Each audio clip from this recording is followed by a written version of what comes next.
And that's when it starts to hit the fan. I am so sorry if this is TMI, but I need to tell my story because it's just crazy.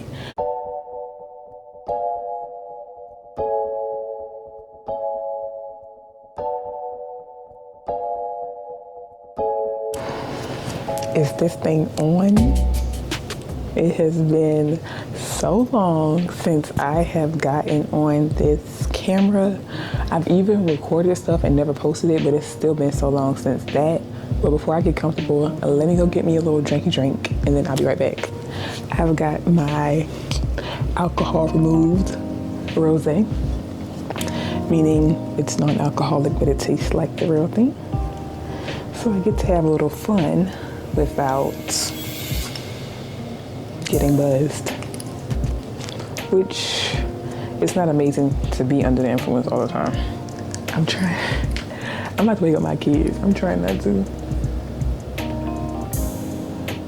Okay, let's pray they sleep through this. Okay, it wasn't as loud as I thought it would be. Let's get comfy and cozy and reacquainted.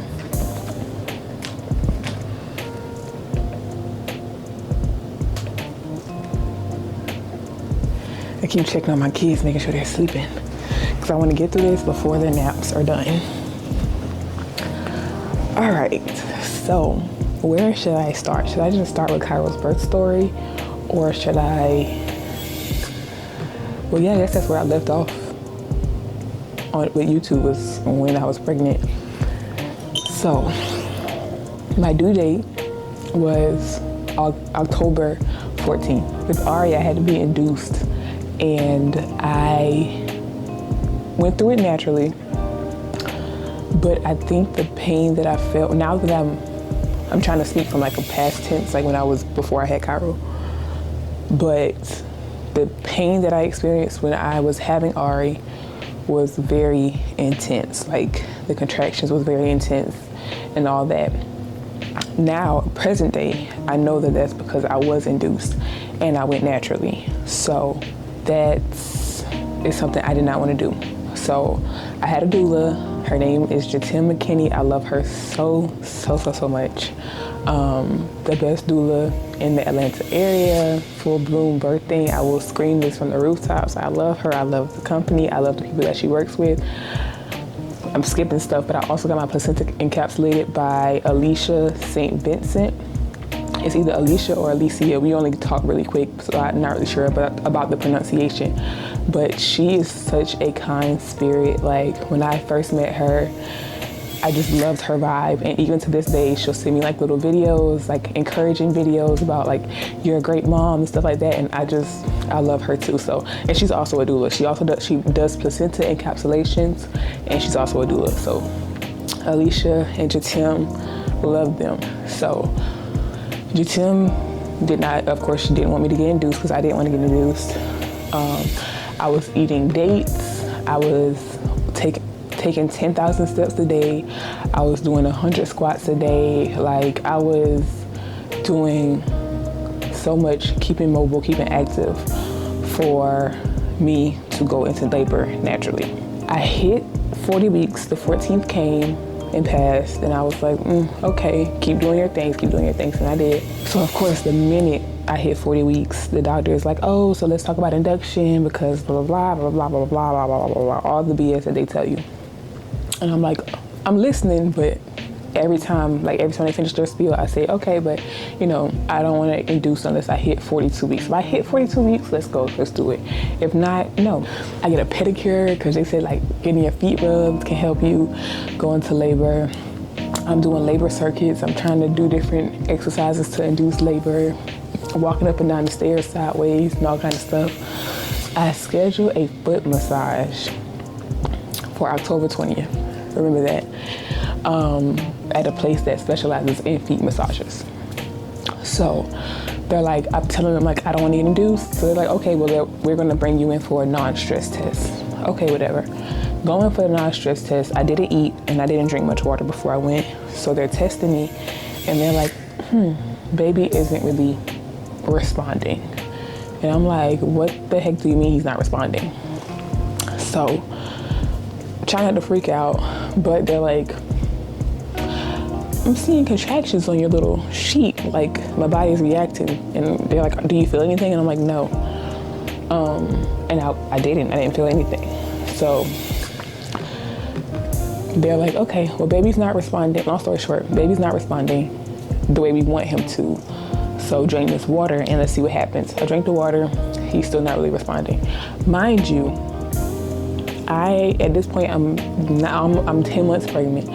I know his patterns. He always was least active during the day. Like the time I went to the doctor's office, he's usually quiet. He gets active, well, shoot, he kind of still gets active. He gets active at 3 a.m. To this day, he gets active at 3 a.m. In the womb, he got active at around 3 a.m. between like 12 and 3. 12 and 4, like that was his peak time, but doctor's offices aren't open 12 a.m. You know, logically, I'm like, oh, he's probably just sleeping, but you got all these doctors telling you that something's wrong, essentially. So, of course, anybody would just start getting nervous. So they're like, okay, we're gonna send you to the hospital, and then you're gonna get I might butcher this, biophysical profile, a something like that. Shortened is a BPP.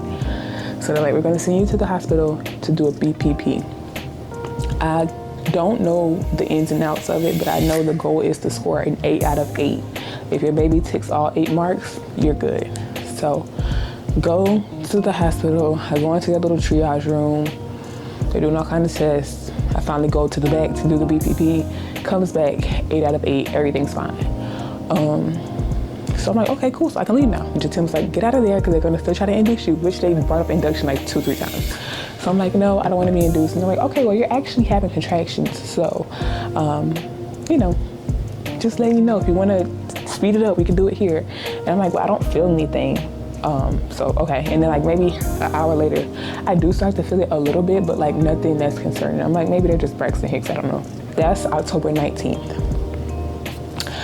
Tim also brings up doing a midwives brew, so I'm like, okay, well, maybe we can try that if everything doesn't work today. Mike and I leave the hospital. At this point, Mike is with me. He's with me at the hospital. We leave the hospital, and the side of town that we're on, there's a Juicy Crab, and I love Juicy Crab. So he's like, everything that you've been through, let's just go get your favorite food and, see what happens. We go to Juicy Crab, we sit down, we eat, we have a good time. Like, let's just have this little date night before the baby comes, because we never know if the baby's gonna come today or not. I'm still feeling these little small contractions, but nothing that's like, I'm having a baby today. We go to Hobby Lobby, and they had like 50% off their Christmas items. And if you know me, I love Christmas. I don't care if it's October. If I can get cheap Christmas stuff right now, let's do it. So we go there, we're walking around. I'm still feeling contractions. And I'm like, okay, this might mean something. I don't know. So we just walk around, kill time, whatever, get a few things, come back home. I was at my in-laws. They were our plan to watch Ari when I do go into labor. So we came home, started chopping it up with them. We were like, well, we don't know if we're gonna need you later, blah, blah, blah. So they're like, okay, cool, just call us and let us know. So they leave, and then as the night progresses, the contractions indeed start to get a little bit more noticeable. So I'm like, okay, this might mean something. I'm doing my little contraction counter. I'm like, okay, let's see what happens. And they start getting a little regular. So then I'm texting my doula, and she's like, okay, cool. Let me know if you feel it more intense here. Let me know if you feel it more frequent here or whatever. Then I start having bloody show. I'm going to leave all that out, but yeah. So she's like, okay, this is great. These are good signs, whatever. Maybe like an hour or two later, she calls me and is like, do you want me to come over? And I'm like, yeah, sure, let's go ahead and come over. So she comes over, and she's just, getting me into positions, getting me comfortable. We're walking up and down the stairs, just trying to keep the labor progressing. Because I was like, girl, if this labor slows down, or if like this is just like a false alarm, I'm gonna cry. And she was like, well, it's been a little too regular for it to be a false alarm, but it can slow down. So, let's go ahead and send Mike out to get the stuff to make midwives brew. So we're like, okay, Mike goes out to get stuff to make midwives brew. And that's when it starts to hit the fan. It has taken me so long to tell this story because as a result, I've always had pretty noticeable anxiety. But after this labor, even talking about it right now, I kind of feel a little anxious. But it traumatized me a little bit. I'm healthy, I'm happy, my baby's healthy, but just mentally, it kind of messes with my mind. So yeah, let's talk about how I hit the fan. So at this point, Ari's upstairs sleeping. Mike has gone to a CVS to find stuff to put in midwives brew. My doula's here. We're walking up and down the stairs. No, at this point, I'm laying on the couch, just trying to get comfortable to save my energy for if I'm going into active labor. So at one point, I go to the bathroom and I feel like a gush of blood. And I'm like, they said if I bleed to let them know. So I'm like, Jatim, I'm kind of bleeding. She's like, oh, okay, that's probably bloody show or whatever. I'm like, okay, cool. You're the professional, you know. And then it starts to happen again. And I'm like, it's happening again. She was like, well, go ahead and put on a diaper. Because I had like period panties. So she was like, go ahead and put on one of those and, we'll monitor. Okay, cool. I put on one and maybe 30 minutes later, I just feel like a huge rush. I'm so sorry if this is TMI. I just feel a huge gush of blood and it's like a pool of blood in the diaper. And she's like, okay, this isn't normal. This is like 1 o'clock in the morning. She said, this is not normal. And I'm like, okay. I'm handling it well. I'm like, okay, this isn't normal, but okay. At this point, I'm going to need a C-section. Like, I need an emergency C-section. Like, it's done. I need help ASAP. So we go, she looks at me and she says, either we call, because my brother-in-law and his fiance had to come from their house here to watch Ari. And she was like, either we call your brother-in-law right now. No. Before that, she was telling me to call him to get him over here. And of course it's 1 o'clock in the morning, so they're sleeping, so we had to wake them up and they had to get dressed and all kind of stuff. So when the gush of blood happened, she looked at me and she said, either we call 911, we get an ambulance over here, or we leave the house right now. Okay. Everybody packs up. Mike, come on, let's go get Ari. It's cold outside. My baby doesn't have a jacket on. Like, he just wraps her up in a blanket, puts her in a high chair. She's like, Jatim is like, you need to sit in the car, lean your chair back as far as you can, and lay down on your side. Okay, whatever you say, I'm gonna do. But I didn't. On the inside, I'm freaking out, but on the outside, I'm like, look, whatever I have to do, I'm gonna do it because 1, I want to make it through this labor and delivery, and 2, whatever is supposed to happen will happen. So we're driving to the hospital. It's 1 o'clock in the morning and Mike is going as fast as he can safely. We may or may not have to run some red lights, but it's okay. We made it. So I get to the hospital. At this point, I'm just bleeding through my sweatpants. And then y'all, it was so much blood throughout my house.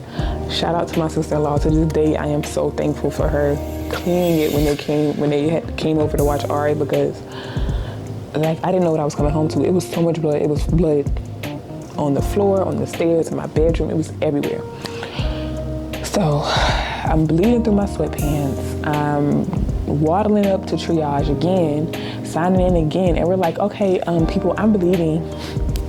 It's not just bloody show, I'm bleeding a lot. And they're like, oh, okay, it's, whatever. They're handling it super fine. Nothing's happening. And Jatim keeps speaking up no, she had a lot of blood. It's not just bloody show. This is something a little bit more serious. So of course they start checking me and everything. Everything seems fine, whatever. I'm in triage, they're doing tests, they're putting the little straps on me and all kind of stuff, putting my IVs in and all kind of stuff. So that's happening.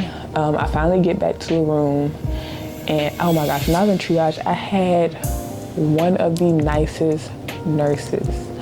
She even came to check on me later. I don't know what her name is, but she was so sweet and made me feel really comfortable, like everything's gonna be okay. Yeah, they take me back into a room. I go to the bathroom, and I have a huge clot, like this freaking big, come out of me. And I'm like, what the heck is going on? Like I said, I am so sorry if this is TMI, but I need to tell my story because it's just crazy. So where am I? I'm in the hospital. Okay, I'm in the labor and delivery room. And I'm just contracting, like everything's fine. I at this point, I don't remember if I'm still bleeding or not because like, you know, it's blankets and towels and stuff all around. I don't know. But what I will say is that I had all these plans to like walk around and have Mike hold on to me and stuff while we go into labor. No, all that stuff went out the window. When all the bleeding happened, Jatim wanted me to sit still and, you know, not do too much. So at this point, I still don't know what's causing the bleeding or what caused the bleeding. But I'm contracting like normal, you know, whatever. One thing that I did use that really, really helped the pain was a TENS unit. So if there's any mamas out there who want to go natural, oh, mind you, I'm still going natural. As long as I can, I'm still going natural. If there's any mamas out there that want to go natural, that want some kind of pain relief, TENS unit on your back, you can control it with a little remote, life changer. And then I had Mike in front of me, reminding me to breathe, you know, just talking to me, telling me to breathe, telling me it's gonna be okay. So that was beautiful. So the doctor comes in and she's like, so what we think is happening is that your placenta is detaching from the uterus, which most times is immediate emergency C-section. Apparently, I think there was 2 other moms in the hospital at that time that I was in the hospital who had placenta abruption, who were getting emergency C-sections. But because Jatim had me taking, vitamin C tablets to help my water bag stay strong, my water hadn't broken, so Cairo was not in distress. I was in distress and he was in distress. My placenta was detaching, but everything else was fine. So they was like, as long as baby's not in distress, as long as you're not in distress, we're gonna keep monitoring you to see what happens, but we're gonna keep letting you go the way you're going. Amazing, great, thank you so much. Let's keep doing this thing the way we're doing it. Because getting a C-section was definitely one of my biggest fears. Like, it still is. I don't even want to have any more kids right now, and it still is one of my biggest fears. Thank God we're able to labor normally. I start feeling the urge to push. I tell Jatim, and she's like, look, mama, if you're ready to bear down on that baby. Bear down whenever you feel it, you know, whatever. So we tell my nurse, like, hey, she's ready. I do start bearing down before they come in, but once they came in, it was like a scene out of a movie. It was like, and then I ended up having some, and mind you, I never wanted to have a male doctor. I ended up having a male doctor because the other doctor that I originally had, she was attending to one of the moms who had to have emergency C-section. This big, dark-skinned man comes in. They slide gloves on, they put the jackets on, he's walking around like this. All right, mama, let's get you, you know, blah, blah, blah, blah, blah. The nurses come in, they start preparing the tables and all that stuff. I'm like, okay, what's going on? They're like, all right, let's have this baby. So at first I'm laboring on my side. And they're like, okay, mama, we're gonna need you to turn over. At this point, I've been bleeding. I don't know what's going on. I'm doing whatever y'all tell me to do. So I turn on my back, I push him out a few times, and then my beautiful baby boy, Cairo Isaiah, comes out, and yeah, that is the birth story. Jatim said I handled it very well. She told me that like so many times after I had him. She was like, you did that. Like that was scary, and you handled yourself amazingly. Like you didn't yell, you didn't scream. I didn't really scream with Ari either, because that like uses up all your energy. If you're trying to do a natural birth, try to conserve all your energy as much as possible. All that yelling and screaming that you see on TV is not necessary. Just breathe through it and you got it. So she was like, you didn't yell, you didn't scream, you didn't panic. You just did what you had to do, and you brought your baby boy into the world, which I did, and I'm so thankful for that. So it was scary, but we did it. And Mike also, he tells me that all the time. He's like, you handled that like a G. He tells me that all the time. He's like, oh yeah, you gangster. You gangster, because you do that. It's no issue for you. So it does feel good when the people that you love the most can see that you're strong and that you can handle yourself pretty well. So cheers to me for laboring the way I did, getting through that labor the way I did, not panicking, even though I am an anxious girly. But let's get on my healing journey. Oh, let's talk about the placenta. So Jatim was like, okay, so I already knew that I didn't want to keep my placenta in the hospital. Like I wanted to take it home with me. And the hospital that I go to, you have to take it before you go into the maternity ward. So labor and delivery and maternity are two different things. So while I'm in labor and delivery, put it on ice, get somebody to pick it up, take it out, go. But Jatim was like, do you want to encapsulate it and take it as pills to get the nutrients back? And I was like, you know what, might as well. So I can't remember how much it was. I want to say it was somewhere between $300 and $400. I might be over guessing. I don't know. This was a while ago, and I had just had a baby, so don't quote me.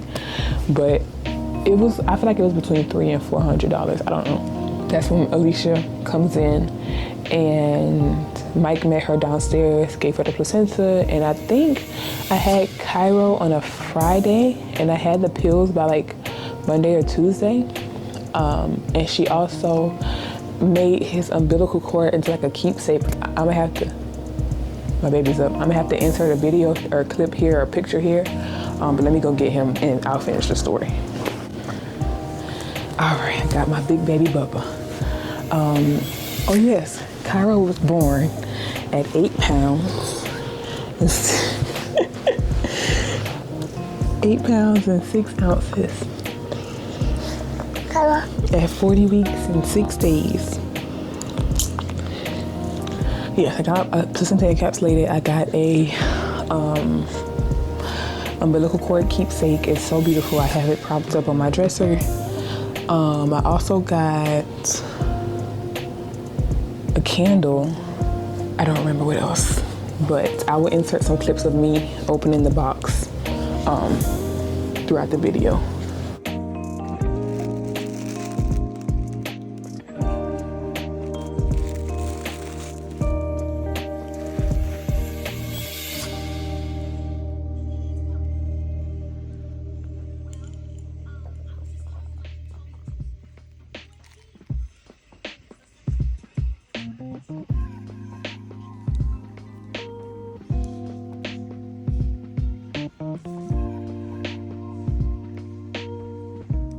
So yes, baby boy was born October 20th in the wee hours of the morning before the sun came up. I feel like I was only in active labor for maybe like 4 hours. It wasn't long and it wasn't painful. The contractions that I had with him were much lighter than the ones I had with Ari. And like I said, that's probably because I went into labor naturally. And with Ari, I got induced. So I had medication that was just bringing them in stronger and stronger. Anyways, fast forward, 5 days later, I'm like, I feel off. I feel like kind of panicky. Something's not right. I start checking my blood pressure. My blood pressure is sky high. It's so high. I can't remember exactly what it was, but it was definitely 100 something over 100 something, which is crazy. Then it went down to 100 something over 97, which is still crazy. Yeah. So, Jatim was like, okay, let's get you some magnesium. Because mind you, I'm only 5 days postpartum. It could be postpartum preeclampsia, which is not good. So she was like, either you can get some magnesium and see what happens, or you can go to the hospital. I'm like, let's fast forward all this. So let's go to the hospital. Go to the hospital. They check me out. They check my urine. There's no protein in it. They check, which if there's protein in your urine, like a lot of protein in your urine, that's a sign of preeclampsia. So that checks out fine. And then as I'm there, my pressure starts to go back to normal. So I'm like, I don't know what's going on. So they discharge me, whatever. I go home. I'm fine. Then, you gonna let mommy talk?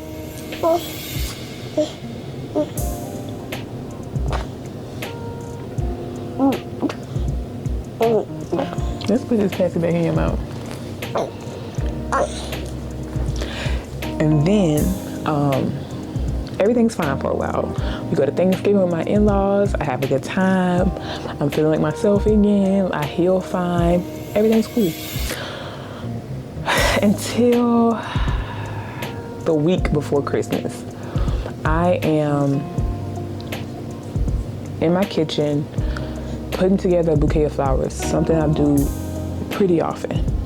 And then out of nowhere, my brain starts to feel fuzzy. And then like, it feels like it goes through my head. And then I just start panicking out of nowhere. And I'm like, what the heck is going on? So,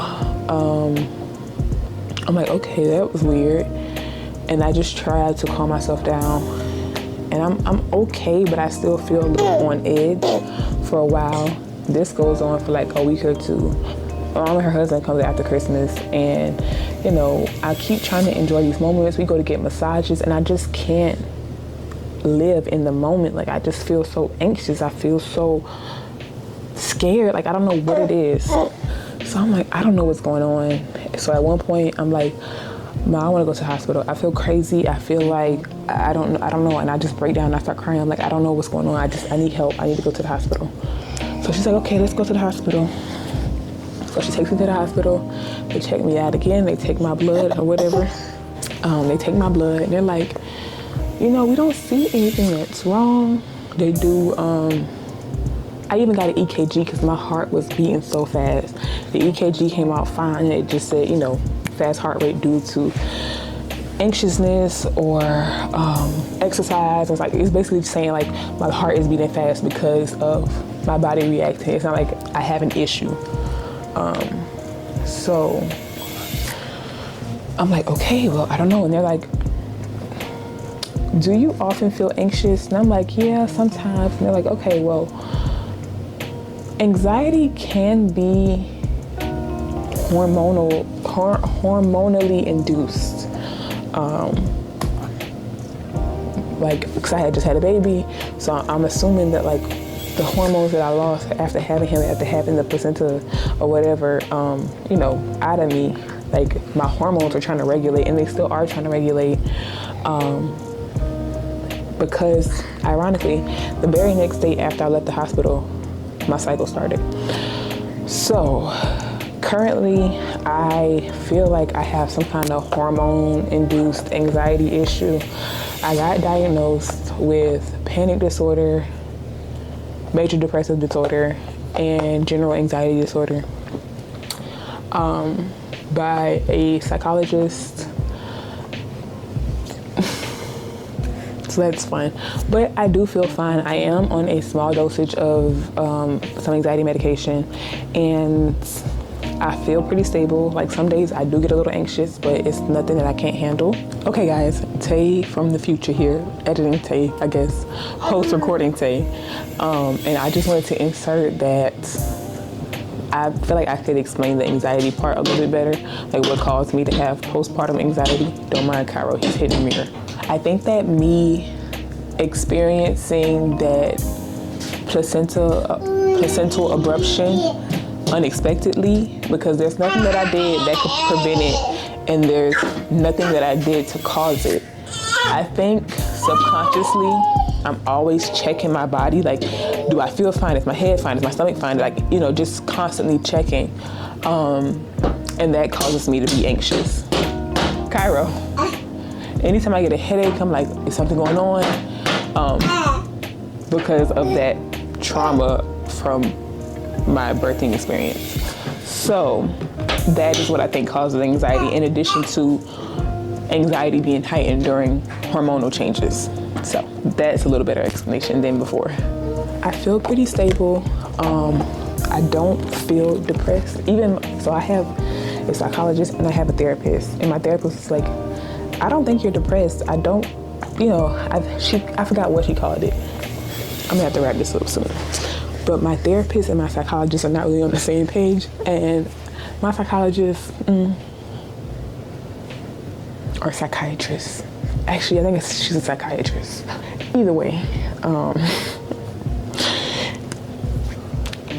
Yeah, I'm like, that's a lot. The diagnosis that I got was a lot, but it's all right. But I've been managing motherhood pretty well, 2 of them. I have a almost 10-month-old and a 3-year-old, already just turned 3 in July. And we've just been living life. I will say at one point the anxiety was so bad, like when I first got diagnosed at the hospital, I felt like my brain was disconnected from the rest of my body. Like I just felt like my mom got married and I was there, but I wasn't really there. Christmas, I was there. Luckily, I took some videos so that I could look back on it. But it was just I felt like I wasn't completely present. So I do hate that, but I was able to have the foresight to take videos and pictures of everything so that I look back on them and be like, oh yeah, I remember that. Because I just didn't feel like I was there. But today, I'm happy, I'm healthy, I'm starting to feel like myself again. I did stop taking the medication in May or June, and I did the whole month without it. But then as soon as my cycle came back, I started feeling anxiousness again. So I was like, okay, let me get back on it for now and maybe try to wean off again later. Like I said, I'm on a really small dose, something that doesn't really hinder my day-to-day, but it does help enough for me to keep going. So I am thankful for that. And yeah, life is just moving on. Life is doing its thing. I am getting adjusted to being a stay-at-home mom of 2, which I am so grateful for my husband for allowing me to be home and just nurturing our babies. I'm about to start some homeschooling practices with Ari and just keep on going with this motherhood thing. So I know that I disappear and come back with these little life updates and disappear and come back with these life updates. I'm sorry, y'all. Getting adjusted to having 2 kids was a lot, especially with the anxiety. So that's why I went on such a long hiatus. But I'm back now, as long as he lets me be back. As long as he lets me be back, right? As long as he lets me be back. He's upset, he wants to nurse. All right, I don't know where I left off, but Bubba is fed and happy, somewhat. I think he's still a little cranky because he should still be sleeping. But yes, I am in a good space. I am excited to see what content I'm able to put out now that I have gotten this out the way. I have been wanting to tell the story for so long, but I just, like I said, it just kept making me feel anxious to think about it. So the fact that I talked about it and got through it is great. But I am going to end this video here before he beats me up. And I'm about to go start dinner. So I will see y'all in the next one. Please comment, like, share, subscribe. I'm trying to get back into this content thing. It's something that brings me a lot of joy, but it also is something that takes a lot of my time. So right now, excuse me, right now I am just trying to find that balance. I'm trying to juggle it all and just figure out, you know, a little schedule or something. So this video will be out. I'm not even gonna say hopefully. This video will be out Sunday, August, what's that, 13th? No, August 11th. So be on the lookout. Your girl's coming back with the content. Every Sunday I'm doing drops. So I will see you guys in my next one. Bye, friends.